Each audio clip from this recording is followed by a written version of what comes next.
So today we're going to talk about how to install the leak detector into your housing. And all you need is the housing, the leak detector box, the leak detector, and maybe an alcohol wipe to clear off the surface. So I hope you don't mind the over-the-shoulder view, but I think that's the best way for us to see what's going on. So to start off, I've opened the box, and inside we have the instructions. Very careful to read the manual, and very important to carefully read the manual just to make sure you understand how best to do this. It's quite thorough, and it's actually not too long, only 4 pages. So please read the manual before beginning. Open the box. We've taken out from the protective bag the unit. The unit, you can see, is basically comprised of 3 parts.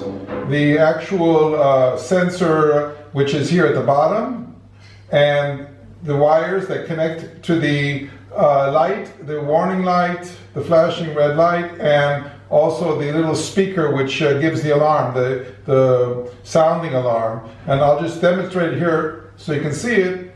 If I wet my finger, you can see actually the light flashing, and you can hear the beeping. And underwater you can see it through the housing very easily, and you can even hear it much better than on above water. So now we're ready to go.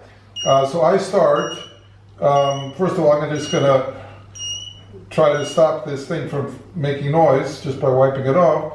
And what I'm going to do, but to start, is just to put in the board, the circuit board with the light and the speaker. It's designed to slip right in. You want the top of the board to be with the light, and facing out. In other words, facing the back door of the housing, the clear back door, so you can see if it's flashing. You don't want to put it in backwards because then you won't know what's going on, right? So all it has to do is slide in here. There's two shock absorbers, one above and one below, and then there's a flat surface, and it's designed to actually slide right in between the shock absorbers, okay? And it sits right in there snug down. Let's take a light and show it to you a little better maybe. Yeah, here you see it sitting in there. On the top, facing out towards the user, is a little bulb at the top, and then the wires are coming through the back bottom, which is the black and red wires, which connected to and there's the sensor. That's the sensor which sits on the bottom of the housing between 2 more shock absorbers. You can see them here easily. So all I'm going to do now is position the strip between these 2 shock absorbers. I'm turning off the light. Okay, and what I'm going to do before I do that is I'm going to take kind of an alcohol prep or one of these wipes that everybody seems to have these days, and I'm going to clean off the surface so there's no oily surface or silicone or something that might have been left over. And don't mind if it's beeping a little bit, just shows that it's working. So what I'm going to do before I actually attach the strip is I'm going to take the 2 wires, and I'm going to prepare a little black electrical tape. You can see here, black electrical tape.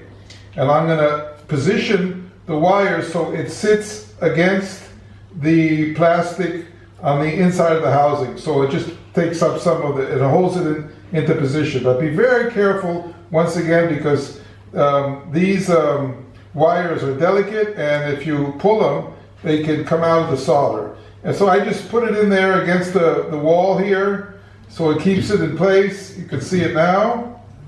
The tape is there,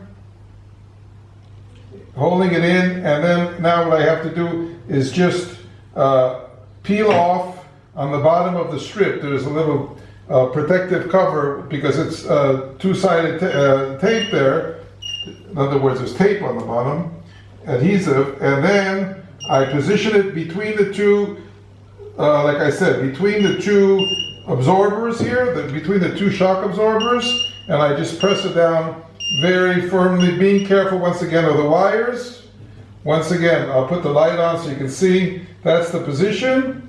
And if you feel like it, and I think it might be a good idea, is even to put another piece of black tape and just put it in against the wall there as well, so it's well out of the way. And then you're ready just to put the camera in. First of all, I would always test it. Wet your finger, put it on, and there it goes. And it's flashing once again, and it's also making that beeping sound. Okay, and if you want to, so that's basically the story of how to install the